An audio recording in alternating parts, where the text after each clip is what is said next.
And then the next session is going to be a demo, collaborative KYC. We have on the stage both Robert Norvill and Mario Maawad. I will let you introduce yourself, guys, and the floor is completely yours. Sure. Thanks, Antonio. So my name's Dr. Robert Norvill. I work for the University of Luxembourg, and we're working on with CaixaBank the collaborative KYC use case.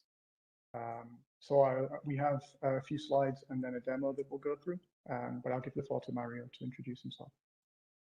Hello, it's Mario Maawad. I'm working in CaixaBank as Director of Security Innovation Transformation. And yes, we are working together for this collaborative KYC with Rob, and we'll try to present what we have done so far and a demo. Sure, thank you. So if we go through slides quickly. So I'll try and keep this brief because we want to get to the demo. But the problem we're trying to solve is that currently we see that KYC, which is Know Your Customer, which refers to a group of laws that banks have to comply with to be sure they know who they're doing businesses with, but that they know who their clients and customers are.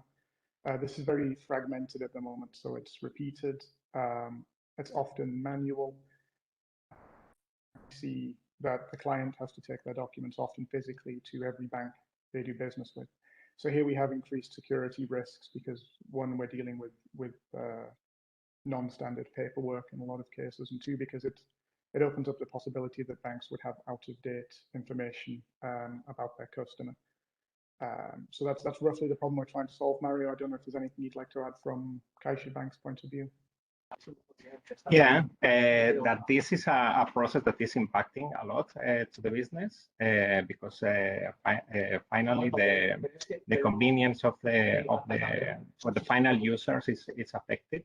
They know that it's something that regulators are obligating us to do, but at the end. It's not only something that we have to follow because regulators has pushing us to do it, but also users sometimes they don't understand what they have to provide all this information, all this documentation, and it affects to how they enroll to the bank, and also well the requirements are quite tight, so it has to be presentially normally. So this sometimes customers they cannot do it. So it's something that is affecting all the banks. So it's not a question of competitiveness, but it's impacting the business also. The problem is that if someone cannot bring all the documentation, we have to block the user, so the impact is very high. So and a customer that cannot use the financial services is one of the most negative things we could do. So the impact is very high.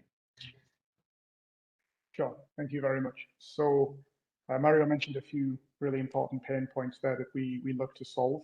So we have a blockchain-based system, and the idea here is that the customer can provide documents once to any bank that they have business with, and these documents can then be shared amongst other banks that the client has business with, providing the client gives permission for this to be the case, of course. So no data moves without the client permission. And once that permission is given, then the data can flow digitally. So here, obviously, we make sure that the banks have up-to-date information. As Mario rightly says, it's a collaborative approach. So it's not about competing here. It's about working together to ensure that we provide the highest security possible for clients and customers.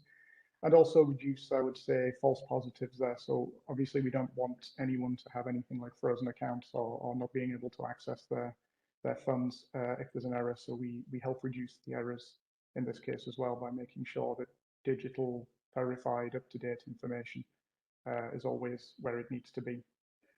You'll notice the euro symbols here as well on this slide. So what we did to encourage the flow of data is also add a form of data monetization. So banks that collect and verify documents are financially rewarded when they share those with another bank. So very large banks sometimes say to us, this is all well and good, but it was a lot of cost for us to collect these documents. So why would we give them away, which is a perfectly reasonable thing to ask. So we look also at the monetization of data to ensure that all parties see the benefit of this increased data flow. So our solution, I should say, works just as well for business clients as it does for retail clients. Anywhere there's a need for information to understand who the customer is. Possibly works better in complex cases. So the more complex the case, the greater the cost and the greater the risk of mistakes. So we aim to eliminate that by having this rapid, near instant data flow. You'll see most of this in the demo anyway. So just to briefly say, we make use of blockchain, which allows entities that are possibly marketplace rivals to collaborate with one another. We use the blockchain to store customer-controlled data access permissions, records of payments, records of who had access to which data when, where data transfers took place, which gives us a really great kind of audit trail so we can ensure everyone is in compliance and that everyone has access to the data they need to. Mario, I don't know if you want to jump in there and add anything about the technology from your side. Yeah, that blockchain fits very well here because we need the traceability. We have to report to the regulators how and why we are collecting all this information, and take into account that sometimes there are different regulators here. Each country in the EU have different requirements. So sometimes we need to know exactly from where are coming these documents, how they have been collected, and blockchain is providing here the most suitable solution. So it's fitting very well. Great, thank you. Yeah, and the cross-jurisdiction point is an important one there. I think we can say that in the EU, all banks have to conform to the same rules, but their internal processes for doing these might be different, and how EU law is translated into national law might create some slight variances in approach between nations as well. So how we do it, we make heavy use of APIs. There's a blockchain behind it, as you've already seen. And here you can see two banks exchanging data. So one bank, in this case, Bank B, CaixaBank, makes a request for a document. Bank A is able to provide it. So they send the digital copy of this document and the verification that the document is genuine over. And then the funds flow back the other way. So in this case, Bank A is financially rewarded for having provided the documents. And again, here it's important to stress that because we're dealing with personal data, the access control is key. So this can't take place without the client first giving permission for it to be that way. So we've been doing some work to integrate our system with CaixaBank. It's now deployed on CaixaBank systems. Due to the situation with the pandemic, we managed to do this completely remotely. So it was a little challenging, but interesting and good to know that we can operate complex systems and work with complex systems without actually being present in them. And going to something Mario touched on earlier, we make quite a lot of use of metadata. So in addition to the blockchain providing a record, when we share documents, we share them with information about, for example, which tools we used to verify it, when the documents were verified, when their expiry date might be, or when it needs to be checked again according to law, things like that. So again, trying to provide assurance that the data is always as up to date as it can be. And these metadata requirements are something that's come out of the work we've been doing with CaixaBank and the feedback we've received there. So the big piece of news for this event is our first full international test. So you can see on the map there, we have CaixaBank in Barcelona, us as the University of Luxembourg in Luxembourg, and we have a server running in Netherlands as well. So we were able to perform tests where we created customer profiles, created and checked customer permissions for banks to access data, and then traded example documents within the system. So here we've shown that we can do it between different organizations, between different jurisdictions and nations as well. So we were very excited for this to take place. I think next steps, we're looking at working with other partners, other members in Concordia. So we're going to try and integrate a verification tool, which is developed by the Cyprus University of Technology. There's some work to do there around APIs and exactly how we integrate that. And I think we've also been discussing with CaixaBank the possibility of kind of inter-CaixaBank tests or operations. So if different entities within CaixaBank have a need for information, we could also look at helping them make that flow more easily. Mario, I don't know if you'd like to add anything there about that future work. Yeah, well, that KYC processes could be also interesting to share information between different industries, for example. It's not only between banks. We could explore this option, and for example, in CaixaBank we have different subsidiaries, and they are running different business. So perhaps we could try the solution for this, and also we have banks in other countries in Europe, for example, in Luxembourg, by the way. And it could be easier to start applying this internally, because it's something we already need, and we will not have any problem for privacy and other possible issues. And well, it's as a future steps, it could be convenient. Oh yeah. So we're really excited to get started on that, and I think through doing so, we again reduce the risk of kind of identity theft and fraud through making this information flow more easily. So that would be it for the presentation. So onto the demo now. So you can see here we have two instances of our system running. So they're running with a full blockchain behind them. So if you can think of the left-hand side of the screen as our first bank, let's say it's CaixaBank here, and the right-hand side of the screen as another bank. So we're going to look at how a data trade can take place between these two. So the first thing I want to go to is, as we mentioned, the data monetization. We have a function here to check the balance of the bank.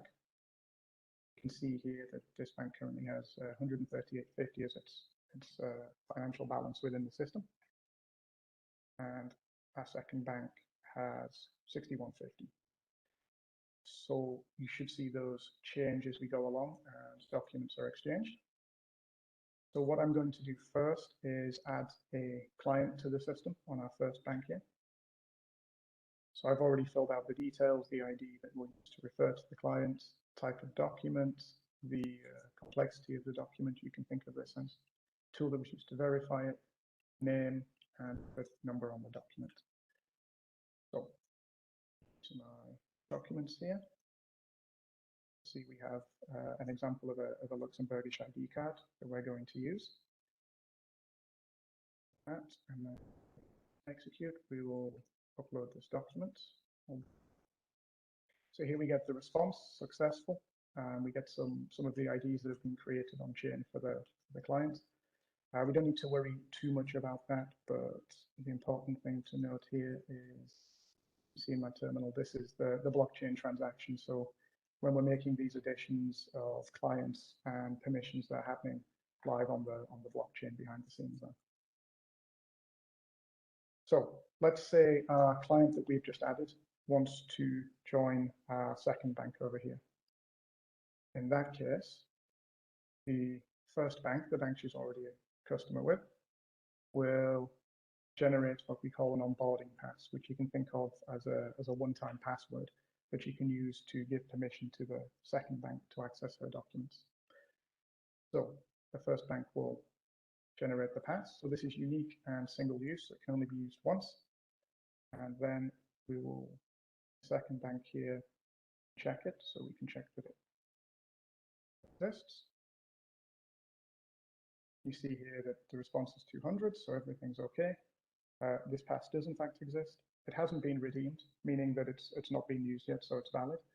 And it hasn't been nulled, meaning it's not been lost, it's not been cancelled, anything like that. So this is a valid pass that this bank is assured that it can use, again, using the provisions of the blockchain. So what we're going to do is get client, so give client an ID for the bank on this side. We want access to the first tier of documents, which is in line with said here, so first tier of documents. And then we're going to put in the onboarding passes provided by the client.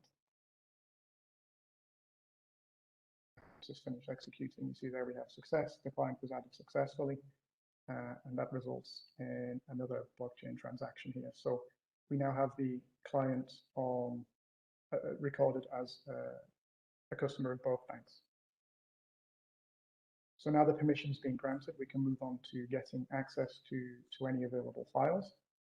So to put in the client again. And then we want a particular document class. In this case, it's an ID card.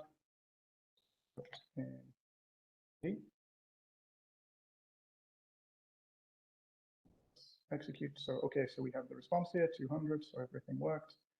And if I download this file and open it, see the same ID card. So the permissions here were granted and controlled on the blockchain, and the file was transferred from one bank to another once we had customer permission to do so.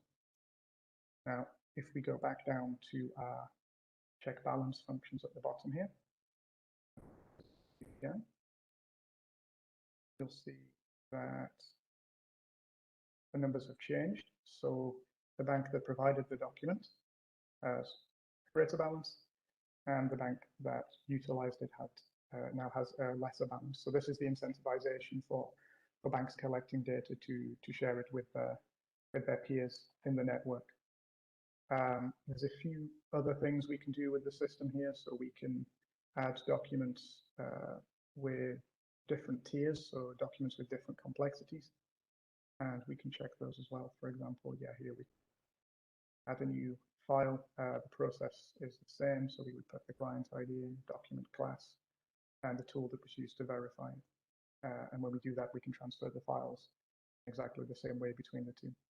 So there's a few more advanced system features, of the system, but that's the basics of it. What we want to do is use the blockchain to record and control access and allow these documents to be shared and participants to be remunerated when they do share. So we're a little ahead of time. I'm quite happy to take any questions, and that's it for the demo portion today.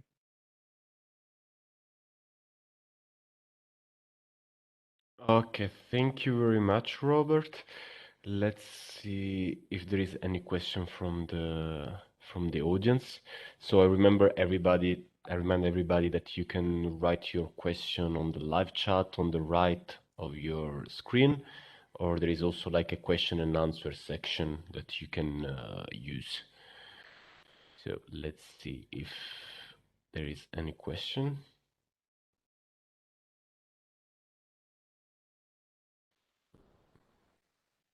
Okay. There I can see. I mean, I can ask already. There is already like a public report on this product that is available for the general audience.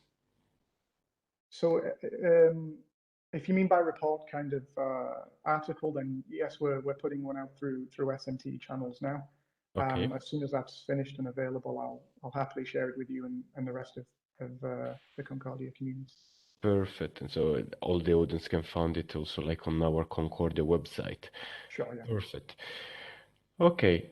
I think there is no question, so I would say we can close it here. Thank you very, very much for this demo, both of you. And we are having like 20 minutes, 20 minutes of break before the award ceremony of Concordia Women. Thank you very much and see you soon. Thank you, Antonio. Thank you. Goodbye.